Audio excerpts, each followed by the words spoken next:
Hi friends. నేనైతే సుండకాయ తీసుకున్నాను. ఇది మన తెలుగులో వచ్చి ఉస్తికాయ, ఉసిరికాయ అని చెప్తారు కదా! మన ఊర్లో అయితే అసలు వండనే వండరండి. ఇక్కడైతే చెన్నైలో వచ్చి ఇది చాలా ఫేమస్ అండి. చాలా బాగా పెట్టుకుంటారు పులుసు. ఈ సుండకాయ వచ్చి హెల్త్‌కొచ్చి చాలా రకాలుగా మంచి జరుగుతుందండి. ఫస్ట్ మీరు సుండకాయను కొంచెం కడిగేసి ఇలా కొంచెంగా లైట్‌గా చెతగొట్టండి.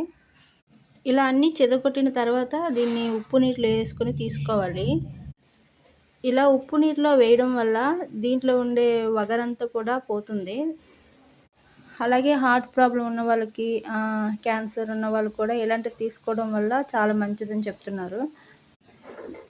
చూసారు కదా! బాగా క్లీన్ చేసుకున్న తర్వాత దీన్నొచ్చి ఇప్పుడు మనం నూనెలో వేసుకొని బాగా వేగించాలండి.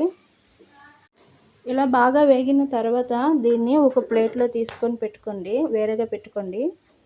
ఇప్పుడు ఆ నూనె ఉంది కదా! ఆ నూనెలో వచ్చి కొంచెం ఇంగువ, కొంచెం ఆవాలు, జీలకర్ర, కొంచెం మెంతులు కూడా వేసుకోండి. తర్వాత కొంచెం కరివేపాకు, కొంచెం పచ్చిమిరపకాయలు, ఎల్లుల్లిపాయలు, ఉల్లిపాయలు అన్నీ వేసుకోండి. మీ దగ్గర చిన్న ఉల్లిపాయలు అంటారు కదా! అవి ఉంటే మట్టు అవి వేసుకోండి. అవి వేసుకుంటే కూర చాలా టేస్టీగా ఉంటుంది. ఉల్లిపాయలు బాగా వేగిన తర్వాత ఒక 3 టమాటాలు తీసుకొని కట్ చేసి వేసుకోండి. చిన్నదిగా కట్ చేసి వేసుకోండి. ఇప్పుడు ఈ టమాటాలు బాగా వేగించుకోండి.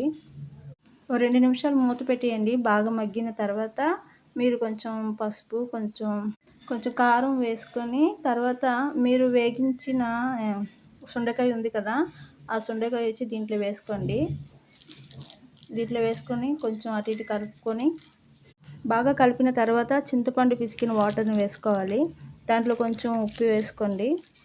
ఒక 5 నిమిషాలు దీన్ని మూత పెట్టండి దీనిపైన. బాగా మరిగిన తర్వాత కొబ్బరి మిక్స్ చేసుకొని వేసుకోండి. అప్పుడే కొంచెం గ్రేవీగా బావుంటుంది. కొబ్బరి వేసిన తర్వాత ఒక 2 నిమిషాలు స్టవ్ మీద పెట్టుకోండి. తర్వాత కొత్తిమీర వేసుకోండి. కొంచెం టేస్టీగా ఉంటుంది. అంతేనండి, ఉసిరికాయ పులుసు రెడీ. నా వీడియో మీకు నచ్చినట్లయితే లైక్ చేయండి, సబ్స్క్రైబ్ చేయండి. Thank you.